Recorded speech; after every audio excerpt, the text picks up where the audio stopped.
ద్వావిమౌ పురుషౌ లోకే క్షరశ్చాక్షర ఏవ చ క్షరః సర్వాణి భూతాని కూటస్థోక్షర ఉచ్యతే. ఈ లోకంలో ఇద్దరు పురుషులు ఉన్నారు. వారు క్షరుడు అక్షరుడు. దేహాభిమానము కలవాడిని క్షరుడు అంటారు. దేహంలో ఉన్న ఆత్మస్వరూపాన్ని అక్షరుడు అని అంటారు. ఈ అధ్యాయము పేరు పురుషోత్తమ యోగం అని అంటారు. అసలు పురుషోత్తములు ఎవరు అనే విషయాన్ని గురించి ఇక్కడ నుండి వివరించాడు కృష్ణ పరమాత్మ. ఆ విషయాల గురించి ఇప్పుడు మనం తెలుసుకుందాము. మనకు కనిపించే ప్రకృతి గురించి మనకు తెలుసు. మన శరీరం కూడా ఆ ప్రకృతిలో ఒక భాగము. ఈ ప్రకృతి ఒకసారి కనబడకుండా పోతుంది. ఈరోజు ఉన్న చెట్టు కొన్నాళ్ళ తర్వాత కనిపించదు. ఈరోజు ఉన్న శరీరము కొంతకాలం తర్వాత కనిపించదు.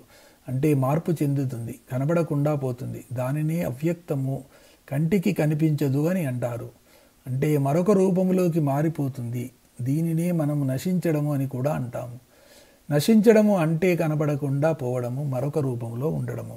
ఉదాహరణకి మొదట చిన్న బీజంగా ఉన్నది నేలలో పాతితే మొక్క మాను అయి పెద్ద వృక్షం అవుతుంది. దాని నుండి అనేక బీజములు పడతాయి.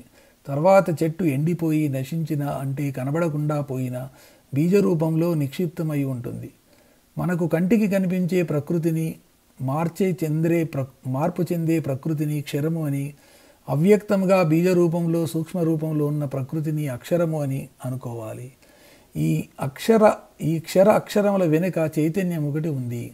ఆ చైతన్యమే వీటినన్నింటికీ జీవశక్తిని, చైతన్యతత్వమును ఇస్తుంది. దానినే పురుషోత్తముడు పరమాత్మ అని అంటారు. వ్యక్తము అవ్యక్తము అయిన ప్రకృతికి చేతనత్వము లేదు. జడము, ఉదాహరణకు మనకు కళ్ళు, ముక్కు, చెవులు ఉన్నా లోపల జీవశక్తి, చైతనత్వము లేకపోతే అవి ఉన్నా పనిచేయవు. దానినే మరణము అని అంటారు. కాబట్టి ఈ ప్రకృతి అంతా జడము, జీవనము లేనిది. దానికి చేతనత్వాన్ని, జీవనాన్ని ప్రసాదించేవాడు పురుషోత్తముడు. పరమాత్మ విశ్వ చైతన్యము. ఉదాహరణకి సూర్యుడు తన వెలుగును చంద్రుడి మీద ప్రసరిస్తే ఆ ప్రతిబింబ కాంతిలో మనం ఈ విశ్వాన్ని చూస్తున్నాము. సూర్యుడి కాంతి లేకపోతే చంద్రుడు జడము. అలాగే పరమాత్మ యొక్క చైతన్యముతోని ఈ జడమైన అక్షర ప్రకృతి చైతన్యవంతమవుతూ ఉంది. ఆ విషయాన్ని ఈ శ్లోకంలో వివరించాడు పరమాత్మ. లోకంలో క్షర అక్షర అనే ఇద్దరు పురుషులు ఉన్నారు. ఈ లోకంలో ఉన్న చరాచర భూతకోటి అంటే వ్యక్త పదార్థము, కంటికి కనబడే పదార్థము అంతా క్షరపురుషుడు అయితే, వాటిలో అంతర్లీనంగా అవ్యక్తంగా కంటికి కనబడకుండా ఉన్న అవ్యక్త పదార్థము అక్షర పురుషుడు అని అంటారు. ఈ రెండింటికి జీవశక్తిని, అంటే కదిలే శక్తిని ఇచ్చేదే విశ్వ చైతన్యము. దానినే పురుషోత్తముడు, భగవంతుడు, పరమాత్మ అని మనము పిలుచుకుంటున్నాము. ఉత్తమః పురుషస్త్వన్యః పరమాత్మేత్యుదాహృతః యో లోకత్రయమావిశ్య బిభర్త్యవ్యయ ఈశ్వరః.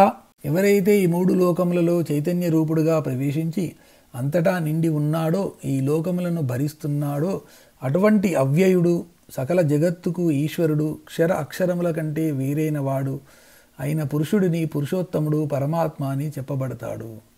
పై శ్లోకంలో చెప్పబడిన క్షరము అక్షరముల కంటే అన్యమైనది, అంటే వేరైనది మరొకటి కాదు. దానిని ఉత్తమ పురుషుడు, పరమాత్మ అని అంటారు. ఈ పరమాత్మ తత్వము మూడు లోకములలో ఆవరించి నిండి ఉంటుంది. అన్ని లోకములకు చైతన్య శక్తిని ప్రసాదిస్తూ వాటిని భరిస్తూ ఉంటుంది. ఆ పురుషోత్తముడిని, పరమాత్మను విశ్వ చైతన్యము అంటారు.